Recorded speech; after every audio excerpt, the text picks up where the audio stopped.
That's right. The February jobs report is out, and the U.S. economy added 151,000 new jobs over the course of last month. So that's less than economists expected. The unemployment rate, meanwhile, ticked up to 4.1%. Let's break down these numbers with our economic dream team. NBC News business and data correspondent Brian Chung and Investopedia editor-in-chief Caleb Silver. Good to have both of you with us. Brian, let's start with you. Just walk us through the numbers and how they compare with previous months. Yeah, well, let's start off with the unemployment rate, 4.1%. That's basically around in line with what we had seen, which is kind of, summarizing this jobs report as not substantially different from this January report that we had seen in the month prior. Again, 4% is kind of the drift up that we've seen since 2023. But again, substantially better than some of the post-pandemic higher unemployment rates that we had seen. But of course, that headline number getting a lot of attention, 151,000 jobs added in the month of February. That's around here. Wall Street economists were expecting something a little bit closer to 170,000. So this is a little bit of a disappointment. But when you consider that, compared to other previous months that we've seen, it's really basically about bang on line with the average over the last 12 months. It's not necessarily too much to be read into, but again, Wall Street economists did expect about 20,000 more jobs to have been added in this month, but I wouldn't characterize this necessarily as a very disappointing report, just merely a bit below what Wall Street economists were expecting. Okay, important context there, Brian. Caleb, when we take indicators like this, this is all at the backdrop of what's going on with tariffs, on again, off again, exemptions, and uncertainty.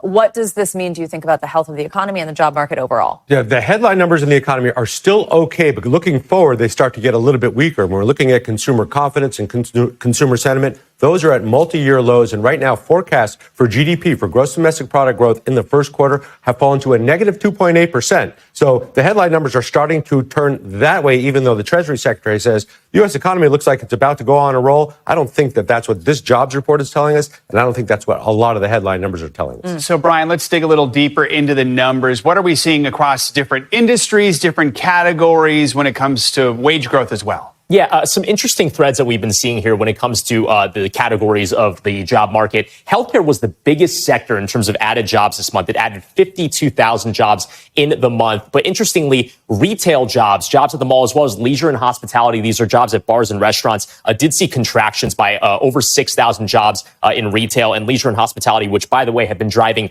so much of the post-pandemic recovery. We actually saw a contraction of 16,000 jobs in that sector. Professional and business services, these are kind of like white collar jobs in offices, contracting a little bit as well, 2,000 jobs as well. So there's kind of this bifurcation that we've seen where healthcare, and this is in line with the recent months that we've seen, have been driving a lot of job gains. But some of these sectors that were doing so well in the years after the pandemic are now kind of flatlining / maybe even contracting a little bit, like retail and leisure and hospitality. Interesting threads to watch. You also mentioned wage growth. Wage growth is continuing to outpace inflation, at least for right now. We've been averaging about 4% in terms of wage growth over the past few months, as measured in a yearly rate. But that's been pretty solid when you consider that the inflation rates that we've been measuring have been somewhere around 2 to 3%.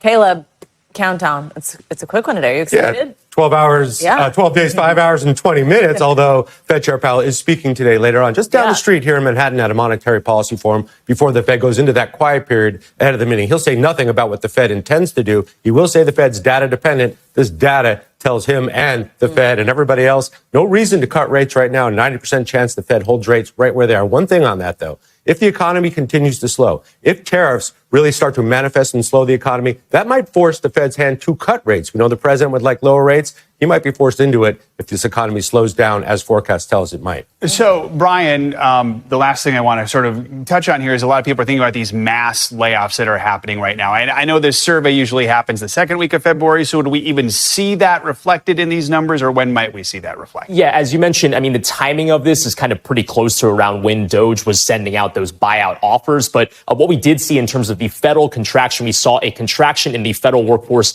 of 10,000 jobs. But the reporting out there is that Doge, and again, this is according to the White House, had about 75,000 buyout offers. I think the question here is, if you took the buyout, do you then respond to a survey if the government calls you and asks you about these numbers and tell them that you're unemployed, or employed, because technically, I guess you're still getting paid out for a few months until perhaps the end of the year. So that's a big question. We'll have to see how the future jobs reports shake out. But I want to point out that 10K as a fraction of the overall federal workforce, the federal workforce is something like 2.6 million if you exclude postal workers. So 10K as a fraction of 2.6 million, that's less than 1%. So that wouldn't be too substantial. And even if it were 75,000, that wouldn't be too much to make a dent in the overall federal workforce. Right. Brian and Caleb, thank you both. Appreciate it.